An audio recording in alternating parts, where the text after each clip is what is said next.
Hi, I'm Dr. Catherine Durboraw. Welcome to the Center for Aesthetics, and thank you for entrusting your healthcare to our practice.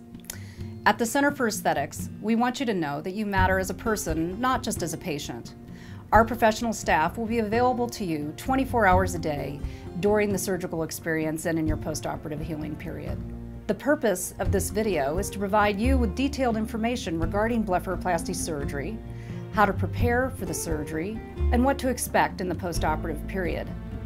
During our consultation, you will have plenty of time to discuss any specific questions or concerns you may have regarding your personal experience. Blepharoplasty surgery is the most commonly performed plastic surgery procedure, and most patients find the experience a lot simpler than they thought it would be. The purpose of a blepharoplasty is to remove excess eyelid skin, which is obstructing the vision or causing other symptoms.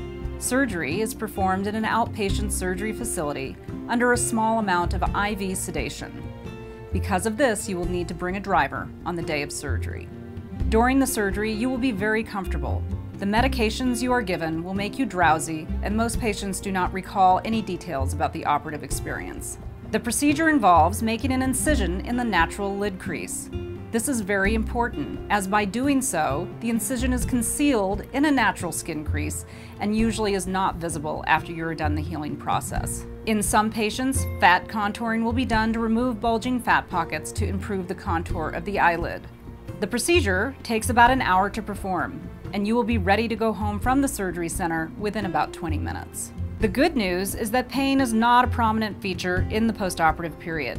On the day of surgery, you may experience a short period of some burning and stinging as the skin wakes up, and you may have some dull headache-type pain that is controllable with pain medications or even non-prescription pain relievers. By 24 to 48 hours after the procedure, you should not be experiencing any further discomfort. Pain is such an uncommon symptom after this type of surgery that if at any time following the procedure you are experiencing more than dull headache-type discomfort, you should be notifying me. You will have bruising and swelling. There are ways to minimize this, but every patient will have some evidence that they have had recent eyelid surgery for about 2 to 3 weeks following the procedure. There are 4 ways to minimize bruising. Number 1, get off any medications that could be potentially thinning your blood.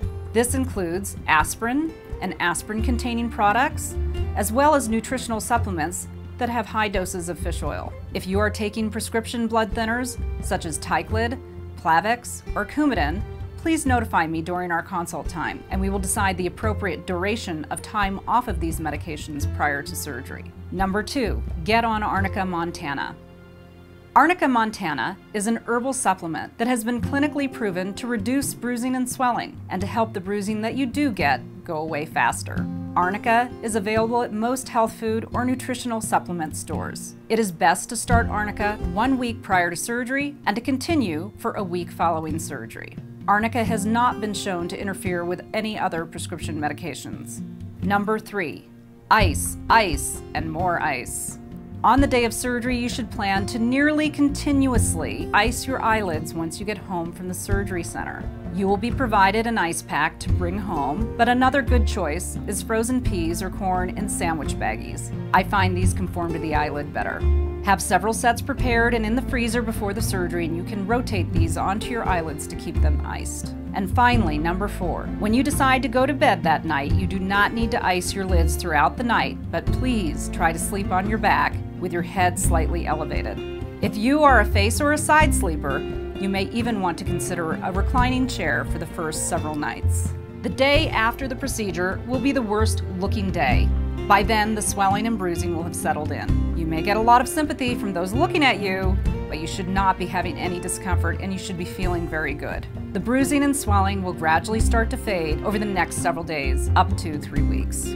Physical activity during the first week after surgery should be limited to light lifting, and no strenuous activities should be performed. No swimming should be done until the sutures are finally dissolved, which is about 7 to 10 days. Your first planned postoperative visit will be at 1 week after surgery.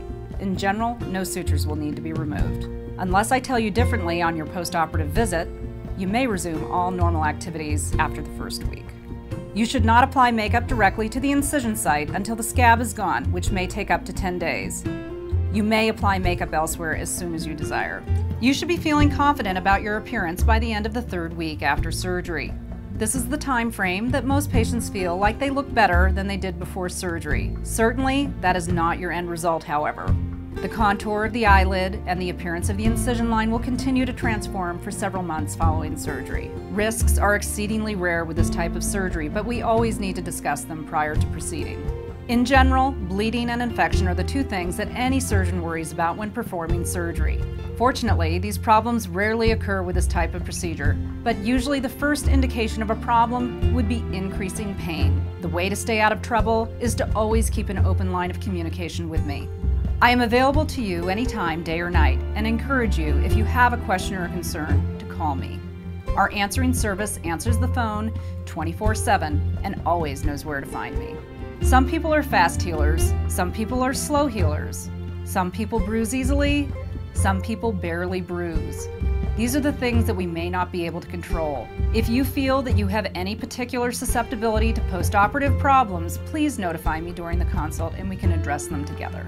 We are honored that you chose us for your healthcare needs, and we look forward to having you as our patient at the Center for Aesthetics.